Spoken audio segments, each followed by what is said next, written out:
चलिए इस विश्लेषण की शुरुआत करते हैं। आज हम जिस प्लेटफॉर्म पर चर्चा करने वाले हैं उसे अक्सर लोग सिर्फ सुंदर तस्वीरें देखने या आइडियाज इकट्ठा करने की जगह मानते हैं।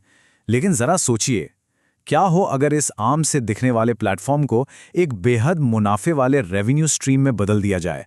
आज हम बिल्कुल यही समझेंगे।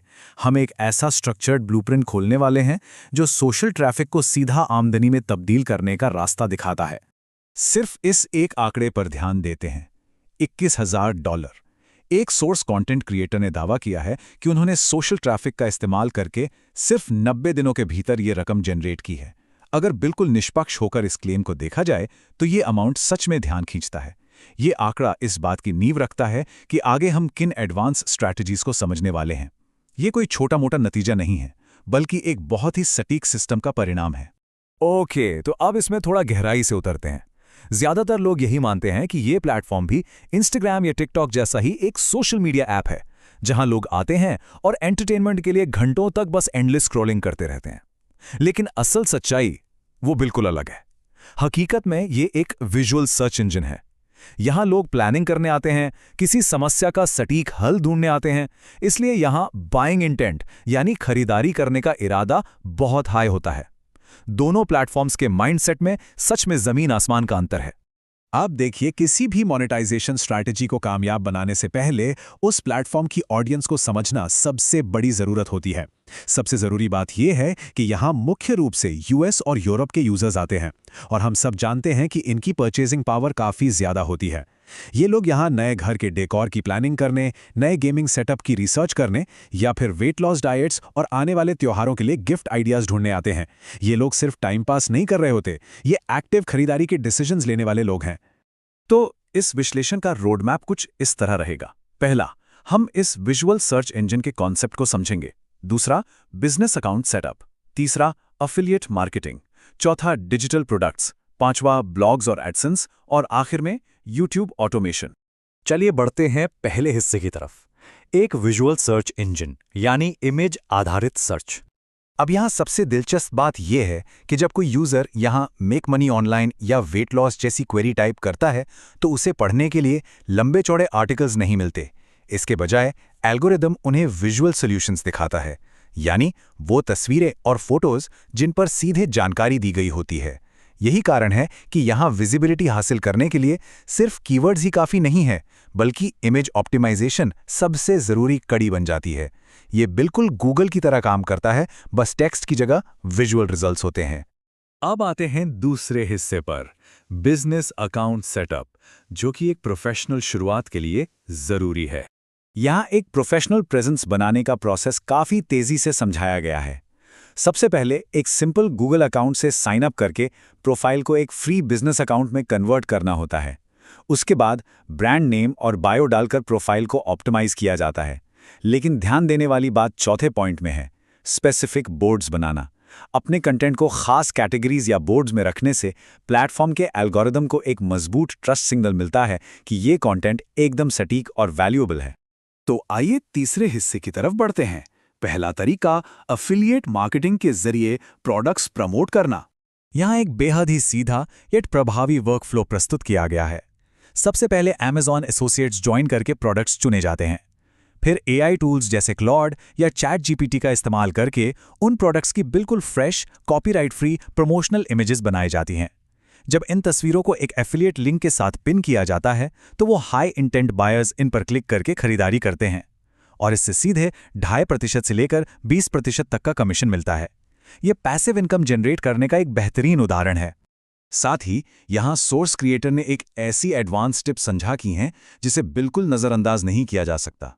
देखिए, सीधे Amazon का लिंक देना शायद थोड़ा आसान लगे, लेकिन अगर इस ट्रैफिक को किसी डेडिकेटेड ब्लॉग पोस्ट जैसे टॉप 5 ब्यूटी प्रोडक्ट्स की तरफ मोड़ दिया जाए तो ये व्यूअर्स के मन में एक लंबा भरोसा पैदा करता है, और इस तरह के ट्रस्ट के बाद खरीदारी होने की संभावना यानी कि कन्वर्जन रेट काफ़ी हद तक बढ़ जाता है। ये एक रियल गेम चेंजर है। अब चौथा हिस्सा, दूसरा तरीका, जो कि है डिजिटल प्रोडक्ट्स, और ये सोर्स क्रिएटर का सबसे पसंदीदा तरीका भी है। इन प्रोडक्ट्स की सबसे बड़ी खासियत ये है कि इनमें लागत ना के बराबर होती है। हम बात कर रहे हैं budget planners, daily routine trackers, habit trackers और स्टूडेंट प्रोग्रेस ट्रैकर्स जैसी चीज़ों की। जब इन बेहद लोकप्रिय डिजिटल एसेट्स को एचसी या गमरोड जैसे आसान प्लेटफॉर्म्स पर लिस्ट किया जाता है और फिर विजुअल सर्च इंजन का ट्रैफिक वहां भेजा जाता है, तो इनकी डिमांड आसमान छूने लगती है।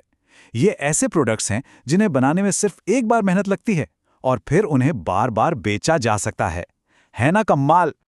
और अब ये आंकड़े शानदार तरीके से दर्शाते हैं कि डिजिटल स्पेस में स्केलेबिलिटी आखिर कहते किसे हैं।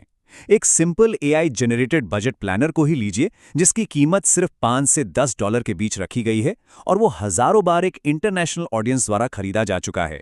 एक बेसिक हैबिट ट्रैकर की 5000 से ज्यादा सेल्स हो चुकी हैं।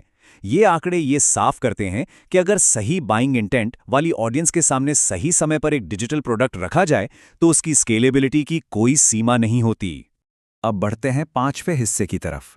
तीसरा तरीका, यानी ब्लॉग्स और एडसेंस से ट्रैफिक को रेवेन्यू में बदलना।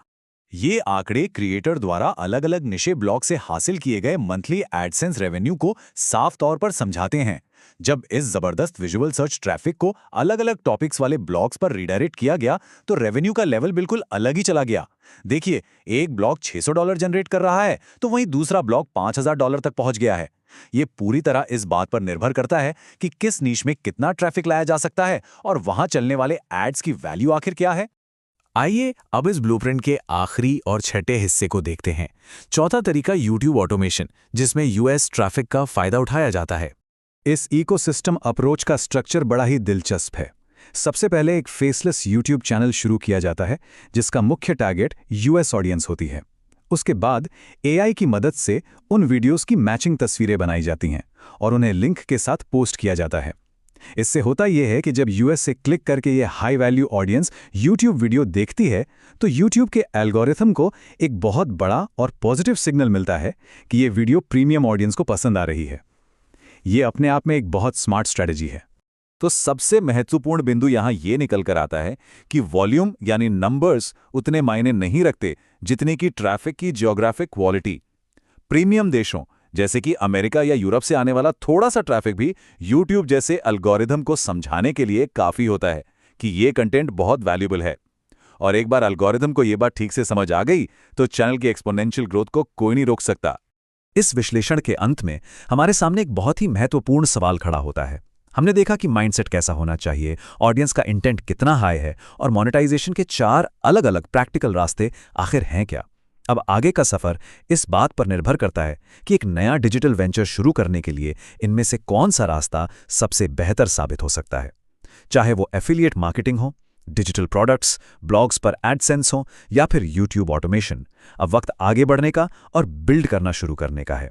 इस चर्चा में शामिल होने के लिए शुक्रिया।